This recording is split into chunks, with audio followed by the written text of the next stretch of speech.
À 24 heures de la fin de cet événement international et après des négociations difficiles, un compromis sur le climat préparé par les Émirats arabes unis a été rendu public. Un texte de 21 pages appelle à la réduction à la fois de la consommation et de la production des énergies fossiles d'une manière juste, ordonnée et équitable, de façon à atteindre zéro net, c'est-à-dire la neutralité carbone, d'ici, avant ou autour de 2050, comme préconisé par la science. Par contre, il ne mentionne plus le terme sortie des énergies fossiles, ce qui était une ligne rouge pour de nombreux pays et observateurs présents aux négociations de Dubaï. Les réactions suite à la publication du compromis allant du modéré au scandalisé.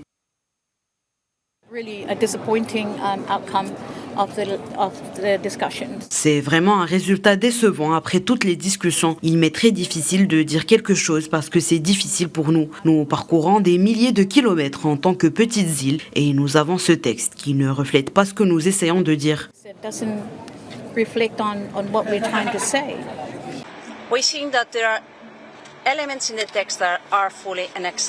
Nous pensons que certains éléments du texte sont totalement inacceptables. En fait, il n'est pas très clair. Il n'est pas clair du tout sur la façon dont nous pouvons procéder dans ces décennies critiques dans le domaine de l'énergie. Et nous pensons qu'il serait bon d'avoir de la clarté si nous voulons vraiment faire de cette COP ce dont le monde a besoin et faire d'elle ce qu'elle était censée être, un tournant dans notre lutte contre le changement climatique. And I cannot hide the fact from you that the text as it now stands is disappointing. Je ne peux pas vous cacher que le texte tel qu'il se présente actuellement est décevant. Il est long. Nous sommes encore en train d'examiner tous les éléments. Et oui, il y a quelques bonnes choses là-dedans, mais dans l'ensemble, il est clairement insuffisant et ne permet pas de résoudre le problème. Nous sommes ici pour le résoudre. And that is not because just we want it, the Minister I want it or the Europeans want it.